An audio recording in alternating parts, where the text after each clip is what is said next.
We begin today with the news that another innocent civilian has become the victim of a U.S. drone strike in Yemen. The attack was thought to have been intended for suspected Islamist militants in the southeastern part of the country. However, it took the life of a farmer instead. Witnesses say the farmer had been walking home in the village of Al-Houta early Wednesday when he was abruptly killed by the shrapnel of two rockets. According to Reuters, a local government official has confirmed the report but has declined to give further details. This attack comes just a month after a massive drone strike killed at least 15 people traveling in a wedding convoy. Human rights organizations argue that there were no Islamic militants in that convoy and that only innocent civilians were targeted. These are just two of the most recent drone attacks that have contributed to a heightened concern amongst Yemenis and those in the international community over the CIA's controversial and classified drone warfare program.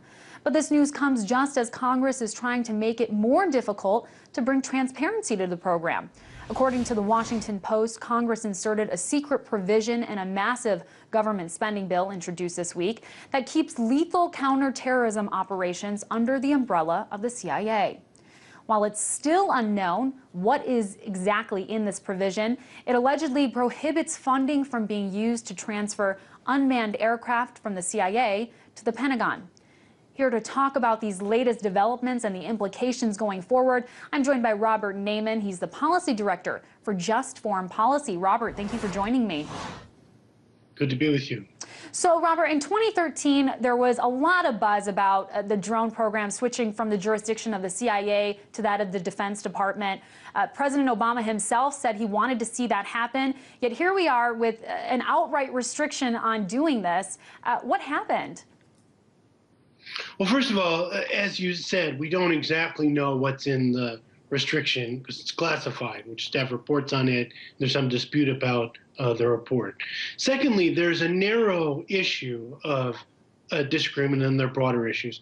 The narrow issue is that some people in Congress and outside of Congress do have legitimate concerns about claims that actually, whatever you may think of the policy overall, the CIA has more recent experience actually conducting these drone strikes and is more precise than the military.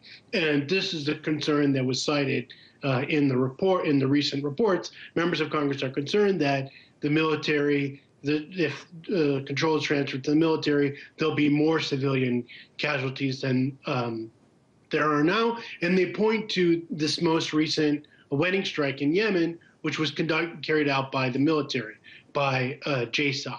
So that's a legitimate concern.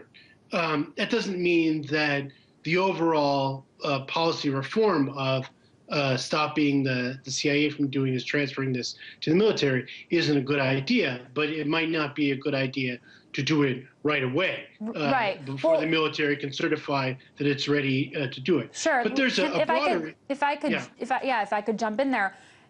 You know, the Pentagon does have some strong checks and balances, however, that would certainly make it more visible, certainly more visible than the CIA. So do you think it's at all possible that the Congress is trying to keep this in the dark? Well, Congress is keeping it in the dark. There is that's the broader issue, is that there's unfortunately a collaboration between the administration and Congress to keep this in the dark. One of the arguments, as you say, for the reform of moving it to the military is that that would make it more transparent. But the administration could make the current policy more transparent right now without moving it from the CIA. The Senate Intelligence Committee passed a provision that would require the administration to report on civilian casualties from drone strikes. That could happen right now, even if it's in the CIA. So in a way, this issue of CIA versus military is a distraction because both Congress and the administration could move right now to make the policy more transparent without moving anything from the CIA to the military, which is a more complicated reform. Well, interestingly, it's not just President Obama that has expressed, some concern about switching this program over. Even the CIA director, John Brennan, has specifically warned that the drone program is in some ways diverting the CIA from its primary mission of intel gathering. How would you describe how the role of the CIA has really changed over the years to incorporate that new role?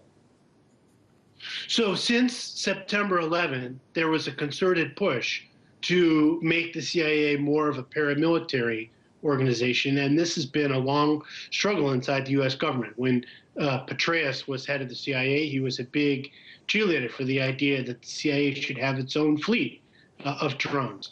Brennan is associated by many people with the idea of pushing back against that and putting the CIA into a more traditional intelligence function. And there are very good reasons to be concerned about the CIA being moved away from its traditional function. One of them is that it's the job of the CIA to report to the president and Congress, to be independent eyes on U.S. military policy. CIA can't be independent eyes if it itself is conducting the military policy. So, for example, there's a huge debate about the impact of the drone strike policy. Not only, who's being killed, how many civilians are being killed, how important are the quote-unquote militants are being killed. There's really top-level people. Indeed, Robert, people. a lot of questions So, that need answering. And unfortunately, that's why you want independent intelligence oversight of the policy. Absolutely. Unfortunately, we run out of time. But Robert Naiman, Policy Director at Just Foreign Policy, thank you so much.